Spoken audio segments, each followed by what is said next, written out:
నమస్తే మా good morning. నిన్న నైట్ వేసుకొని పడుకున్న టాబ్లెట్స్ దెబ్బేసి 9 గంటలకు రెడీ కావాల్సింది లేట్ లేచి 10కి రెడీ అయినా. ఆల్రెడీ ఆఫీస్కి గంట లేట్. మెంటల్ వస్తుంది, లైట్గా టెన్షన్ అవుతుంది, ఏం చేయలేము. దిక్లేంగే. A few inches later. We are here. It's 10:15 right now. బాగా లేట్ అయిపోయింది. Meanwhile, one shift later. It's 5 PM and we are home. ఈ ఎండ చూస్తుంటే ఇది అసలు ఫాల్ సీజన్ లాగా ఉందా? ఆల్మోస్ట్ అక్టోబర్ అయిపోతుంది. మన టెక్సస్ ఏందో, మన ఆస్టిన్ ఏందో అంటే విచిత్రంగా ఉన్నది. జనాలు అందరూ వింటర్ క్లోతింగ్ కొనుక్కొని ఫాల్ కలర్స్, ఫాల్ సీజన్ అని చెప్పేసి చిల్ అవుతున్నారు. మనమేమో ఒక బనీను, ఒక చెడ్డ వేసుకొని రోడ్ల మీద తిరుగుతున్నాం. ఆల్మోస్ట్ జనాలు అందరూ షార్ట్స్ వేసుకొని చిల్ అవుతున్నారు. That is the magic of Goa. So ఇప్పుడే ఇంటికి రావడం జరిగింది. ఈ రోజు మధ్యాహ్నం లంచ్ కి చూపించిన కదా, కొరియన్ ఫ్రైడ్ చికెన్ తీసుకుని ఉండే, గల్లీస్ ఉండే. దాంట్లో గోచుజాంగ్, అదే మన కొరియన్ రెడ్ చిల్లీ పేస్ట్ ఉంటది కదా, అది వేసిన అని చెప్పిండు. బట్ ఫ్లేవర్ అట్లా లేనే లేదు. ఫ్లేవర్ ఎట్లుండే అంటే బఫెల్లో వింగ్స్ ది చాలా పంజెంట్ అయిపోయిన తర్వాత ఉండే ఫీలింగ్ ఉంటది కదా, సేమ్ ఆ ఫ్లేవర్ ఉండే. అసలు తినబుద్ధి కూడా కాలేదు. సో కొంచెమే తిన్నా. And for that reason I'm very very hungry. అందుకే ఇప్పుడే చికెన్ ఫ్రాంకీ చేసిన. మంచిగా డెమోన్స్ ఫ్లేవర్ పెట్టుకొని let's enjoy this. Later, in the void. ఇదిగో applied on June 13th, 2025 and today is October 23rd, 2025. దగ్గర 4.5 months or 132 days అంట. Finally it is approved. Well, ఇప్పుడు approve అయినందుకు ఎందుకు ఇంత హ్యాపీగా ఉన్నా అంటే, మన జాబ్ అంటే 50-50 సిరీస్ చూసింటే మీకు ఆల్రెడీ తెలిసే ఉంటుంది. మన ఓపీటీ ఈఏడి కార్డ్ డెలివరీ అయ్యేటప్పుడు ఒక చిన్న స్టంట్ అయింది. స్టంట్ ఏందిరా అంటే, నేను గ్రాడ్యుయేట్ అయింది May 2024 లా అండ్ నేను ఓపీటీది ఈఏడి అప్లై చేసింది March 2024 లా. March 2024 లో అప్లై చేసి May 2024 లా నా గ్రాడ్యుయేషన్ అయిపోయిన నెక్స్ట్ డే కి ఇమ్మీడియట్ గా నా OPT start date request. And ఈ టైంలో నేను జాబ్ లకు అప్లై చేయడం స్టార్ట్ చేసిన. నాకు నా గ్రాడ్యుయేషన్ డే తర్వాత ఒక వారం రోజులకి ఒక ఇంటర్న్షిప్ వచ్చేసింది. మనకి ఇంటర్న్షిప్ వచ్చినా గానీ మన చేతిలో ఈఏడి కార్డ్ లేదు కాబట్టి మనకి లీగల్ గా ఇంటర్న్షిప్ స్టార్ట్ చేయడానికి స్కోప్ లేదు. సో May 2025 నుంచి ఆ ఈఏడి కార్డ్ ఎప్పుడు వస్తుందా అని వెయిట్ చేస్తున్నాం. ఎందుకంటే మన సమ్మర్ ఇంటర్న్షిప్ ది టైం అయిపోయేటట్టుంది. March 24 లో అప్లై చేసి May 24 నుంచి నా ఈఏడి కార్డ్ ఎప్పుడు వస్తుందా, నాకు ఇంటర్న్షిప్ వచ్చింది అని చెప్పేసి వెయిట్ చేసుకుంటూ కూర్చున్నా. May 2024 అయిపోయింది, June 2024 అయిపోయింది, July 2024 కూడా వచ్చింది. జూలై ఎండ్ అయిపోతే సమ్మర్ ఉండదు, అసలు సమ్మర్ ఇంటర్న్షిప్ ఉండదు. సో మన ఆఫర్ పోయినట్టే. అందుకని వెయిట్ చేసి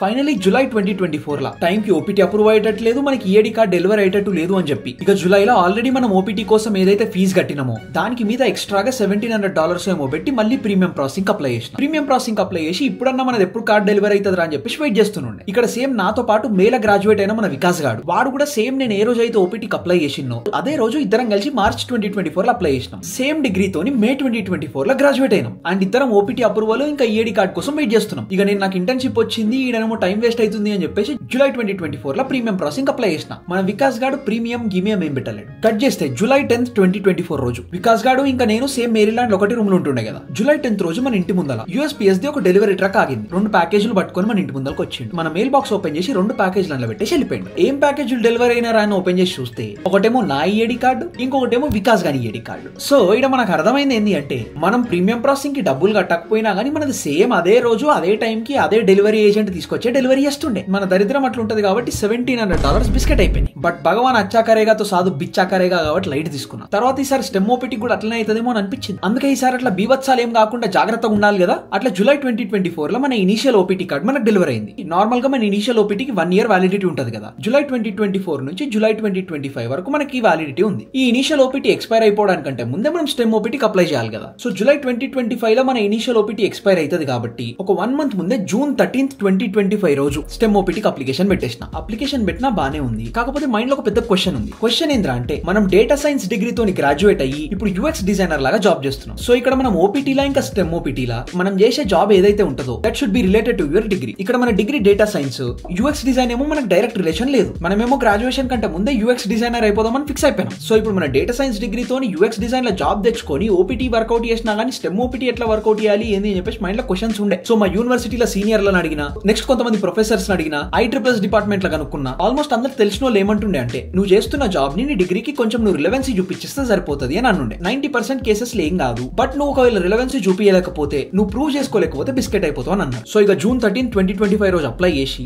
అప్డేట్ ఏమొస్తుందా, ఇప్పుడు RFE పడుతుందా, ఏంది ముచ్చట అని చెప్పేసి వెయిట్ చేసుకుంటూ కూర్చున్నా. ఈ పాయింట్ వరకు అయితే మన SCVP పోర్టల్ లా నీ ఎంప్లాయ్మెంట్ కి ఇంకా నీ డిగ్రీకి రిలేషన్ ఏంది అని అడుగుతారు కదా, అక్కడ మంచి జస్టిఫికేషన్ ఇచ్చిన. ఏమని పెట్టినా అంటే, I put in something like this. నేను ఇప్పుడు UX డిజైనింగ్ ఏదైతే చేస్తున్నానో దానికి యూజర్ డేటా అర్థం చేసుకొని దాంట్లో యూజర్ రీసెర్చ్ చేయడానికి, యూజర్ డేటాని అనలైజ్ చేయడానికి, నెక్స్ట్ డేటా మ్యానిపులేషన్ లాంటివి మనం చేయడానికి నా డిగ్రీ ఏదైతే ఉందో అది బాగా హెల్ప్ చేస్తుంది అన్నట్టు జస్టిఫై చేసిన. So this is how my job is related to my degree అన్నట్టు ప్రూవ్ చేసిన. ఇప్పుడు SCBP పోర్టల్ లో మన ఎక్స్ప్లెనేషన్ ఇచ్చిన బానే ఉంది. మనం ఇచ్చిన ఎక్స్ప్లెనేషన్ ని USCIS యాక్సెప్ట్ చేస్తాడా లేదా, RFE చేస్తాడా ఏందా అని చెప్పేసి కొంచెం డౌట్ ఉండే. బట్ మన జస్టిఫికేషన్ నడిచింది అండ్ మన కేసు గెలిచింది. ఇప్పుడు ఇంక EAD కార్డు కోసం వెయిటింగ్. చూద్దాం ఎప్పుడు వస్తుందో. వన్స్ మన EAD కార్డు డెలివరీ అయితే ఇంకా మనం మన డాక్యుమెంట్స్ అప్లై చేయాలి. అసలు లిటరలీ మన డ్రైవర్స్ లైసెన్స్ కూడా ఎక్స్పైర్ అయిపోయింది. ఆ ఎక్స్పైర్డ్ డ్రైవర్స్ లైసెన్స్ తోనే నేను ఎయిర్పోర్ట్ లో వెరిఫికేషన్ కోసం వాడుకుంటున్నా. కొన్ని ప్లేసెస్ లో యాక్సెప్ట్ చేస్తున్నారు, కొన్ని ప్లేసెస్ లో చేస్తలేరు. ఫైనల్లీ మనకి EAD కార్డు వస్తుంది కాబట్టి ఆ EAD కార్డు తోని టెక్సస్ డ్రైవర్స్ లైసెన్స్ తీసేసుకొని ఇంకా వేరే డాక్యుమెంట్లు కూడా మనం అప్డేట్ చేసేది ఉంటే చేసేయచ్చు. సో అది EAD కార్డు కోసం వెయిటింగ్. మన EAD కార్డు పట్టుకొని డెలివరీ ఎప్పుడు వస్తాడానికి కిటికీల నుంచి కింద చూసుకుంటూ కూర్చోవాలి. అందుకే మనం చేయాల్సిన పని చాలా ఉంది. ఇప్పుడు పడుకొని రేపు లేచి రేపు ఫ్రైడే కాబట్టి వర్క్ ఫ్రమ్ హోమ్ ఉంటుంది. ఆఫీసు, ల్యాప్టాప్, హోము, చిల్లు మొత్తం సెట్. ఇక అందుకే మనం రేపు కలుద్దాం, ఇచ్చి పడేద్దాం.